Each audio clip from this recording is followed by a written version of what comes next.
को निकट से जानने के लिए घूम रहा था। जेहि के राज प्रिय प्रजा दुखारे, सुन पवस नरक अधिकारी। जिस राजा के राज प्रजा दुखी रहती है तो राजा को नरक मिलता है, तो इसीलिए प्रजा दुखी नहीं हो। तो रास्ते में अकेले जा रहा था तो 5 मनुष्य मिल गए। तो राजा ने पूछा तुम कौन हो? तो सबने कहा हम चोर हैं। तुम कौन हो? वो कहता कि हम राजा हैं। सब मिलकर समाप्त करते उसको, जान लिया है तो देख लिया। तो राजा ने कहा मैं भी चोर हूँ। राजा ने कहा मैं भी चोर हूँ। चोर के साथ बन गया चोर, चोर के साथ चोर बन गया। तो हम तो 5 से 6 हो गए। अच्छा हाँ चलो चोरी करने। अच्छा एक बात बताओ, तुम्हारी विशेषता क्या क्या है?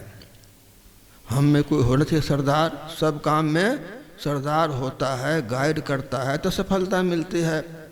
तो किसकी क्या विशेषता है सो बताओ।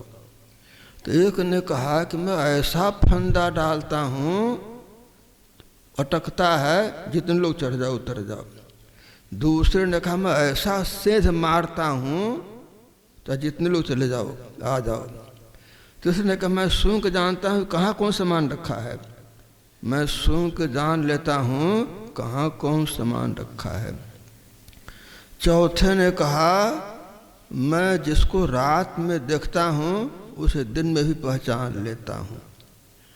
5वें ने कहा कि कुत्ता क्या बोलता है सो मैं जानता हूँ।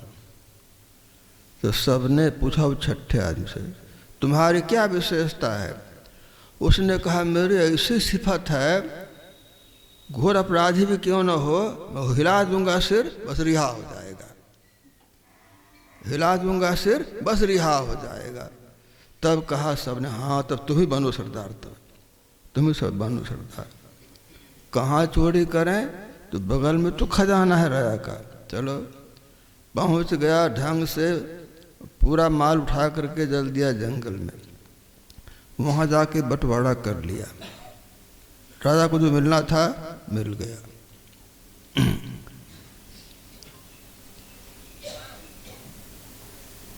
और जब लौट रहा था तो राजा ने पूछा उस व्यक्ति से जो कहा था कि मैं कुत्ते की बोली समझता हूँ। तो राजा ने पूछा कि बताओ जी कुत्ता, हम लोग जा रहे थे कुत्ता क्या बोल रहा था? उसने कहा कुत्ता कह रहा था एक राजा भी है, एक राजा भी है, एक राजा भी है। कुत्ता कह रहा था एक राजा भी है, एक राजा भी है, एक राजा भी है। कहाँ भाव वही कह रहा था वो। तो राजा पहुंच गया राजधानी में और सबको पहचान लिया था और भेज दिया सबके पास पुलिस। तो सामान के साथ सबको पकड़ लिया। तब जिसने कहा था कि मैं जिसको देखता हूँ रात में दिन में पहचान लेता हूँ, तो उसी ने कहा अब सिर हिला दो, अब सिर हिला दो, अब ऐसा काम कभी नहीं करूँगा। तो शर्त किया कि ऐसी भूल फिर कभी नहीं होगी। सबको रिहा कर दिया और बढ़िया बढ़िया काम में सबको दे दिया कि आमदनी हो और चोरी छूट जाए, तो आमदनी हो तो चोरी छूट जाए। तो चोरी क्यों करते हैं? अभाव में करते हैं।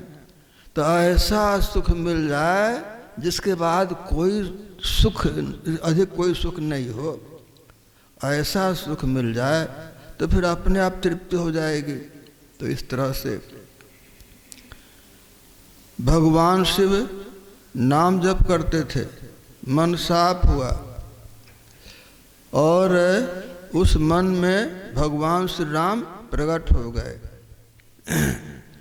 राम नाम शिव सुमन लागे, जाने उमा जगतपति जागे। राम रूप शिव मानस आवा, परमानंद अमित सुख पावा। तो जानिए तब ही जीव जग जागा, जब सब विषय विलास विरागा। जगा हुआ तब समझो जब विषयानुसार ख्याल हट जाए। तो ऐसा सुख मिल गया, ऐसा सुख मिल गया जैसा सुख पहले कभी नहीं मिला था। तो वह सुख मिल गया रूप के चिंतन में। जिनके नजरें मोहन समाये नजर फिर तरसती नहीं है। जिनको ऐसा सुख मिल गया उस सुख की तरस नहीं हो गया। यहाँ दमदम में होती है पूजा, सिर झुकाने की फुर्सत नहीं है। इतना सुख मिला, इतना सुख मिल गया कि सिर झुकाने की फुर्सत नहीं है। यहाँ दमदम में होती है पूजा, सिर झुकाने की फुर्सत नहीं है। तो इस तरह से मन को सुख मिलते जाता है और उसको बैराग होते जाता है, और होते होते ऐसा होता है कि मन भी छूट जाता है। तो आपने पाठ में क्या सुना? दादू साहब समझ कहते हैं, शरीर रहे संसार में सूरत राम के पास, और दादू कुछ व्यापे नहीं काल जाल जम पास। देह तो रहती है शरीर में, देह तो रहती है अपनी जगह में, सूरत राम के पास पहुंच जाती है, बस सभी काल जाल से मुक्ति मिल जाती है। तो शरीर रहे संसार में सूरत राम के पास, और दादू कुछ व्यापे नहीं काल जाल जम पास। अब करना क्या है? अगर है शौक मिलने का तो हरदम लव लगाता जा। मिलने का शौक है तो हरदम लव लगाते रहो। बस इसी में सफाई होगी, पात्रता आएगी, कृपा मिलेगी। तो जो हृदय वासना तन बास है तो क्या, सत्सरलुक्ति पासना और पास है तो क्या, कर्तव्य अभ्यास ना विश्वास है तो क्या, गुरु हरिचरण में प्रीति ना रूखा विचार क्या, सदगुरु कृपा की आसना और आस है तो क्या। तप बल और बाहुबल, चौथो है बलदाम, सूर किशोर कृपाते सब बल हारे को हरिनाम। तो इस तरह से संसार के जितने बल हैं वहाँ कोई काम नहीं आता है, सब बल व्यवधान बाधा डालते हैं। देह बल, परिवार बल, कुटुंब बल, जाति बल, और भी बल, पद बल, अधिकार बल, इस सब बल वहाँ बाधा डालते हैं। किसी बल से वहाँ सहायता नहीं मिलती है, वहाँ सहायता मिलती है गुरु कृपा से। तो सदगुरु कृपा की आसना और आस है तो क्या। तो सुमिरन विवेक क्या है? तो आस त्रास जग के सब बैरव नेहु, सकल भूल एक रहे गुरु तुम पद स्नेहु। इसको कहते हैं सुमिरन में विवेक। सहजो सुमिरन सब करे, सुमिरन माहि विवेक, सुमिरन कोई जानिए कोटो मध्य एक। सुमिरन सब करते हैं, जिसमें विवेक है, करोड़ों में कोई कोई जानते हैं। वह यह है कि आस त्रास जग के सब बैरव नेहु, सकल भूल एक रहे गुरु तुम पद स्नेहु। तो इसी में भवसागर से पार होना होता है, जैसे लोग नदी पार करते हैं नाव से। तो भवसागर कह नाव शुद्ध संतन के चरण, तुलसीदास प्रयास बिनो मिलहि राम दुख। बिना प्रयास के बैठ गया नाव में तो नाव चली, प्रयास क्या। तो भव सागर कह नाव शुद्ध संतन के चरण, तुलसीदास प्रयास बिनो मिलहि राम दुख हरन। गुरु रामानंद स्वामी 104 वर्ष के थे और उनकी मान्यता थी कि भक्ति केवल ब्राह्मण कर सकता है। वे ब्राह्मणों को उपदेश करते थे।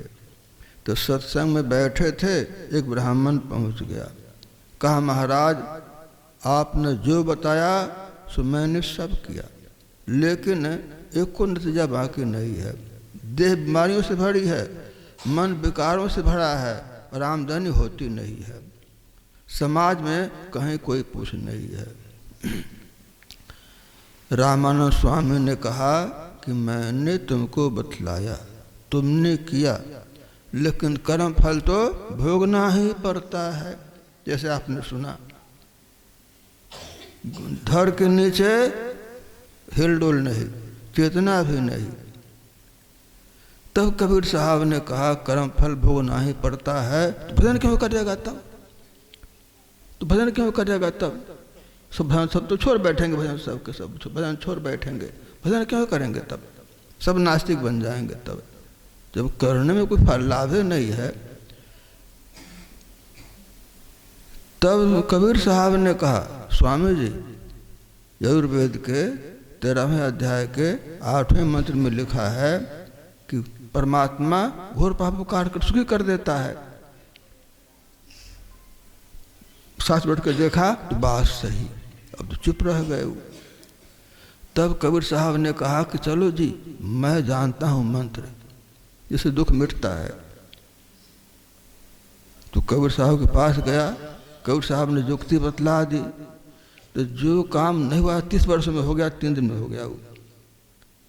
तो सदगुरु की महिमा अनंत, अनंत किया उपकार, उघाड़िया अनंत दिखावन हार।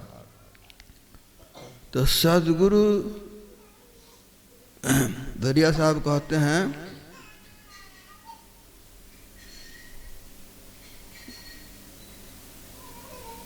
दरिया गुरु कृपा करी सब लाया एक, लगा चेतन भया नेत्र खुला अनेक। उसको बीमारी क्या थी? तो प्रेत बाधा था और परब्स की मार थी। तो कबीर साहब कृपा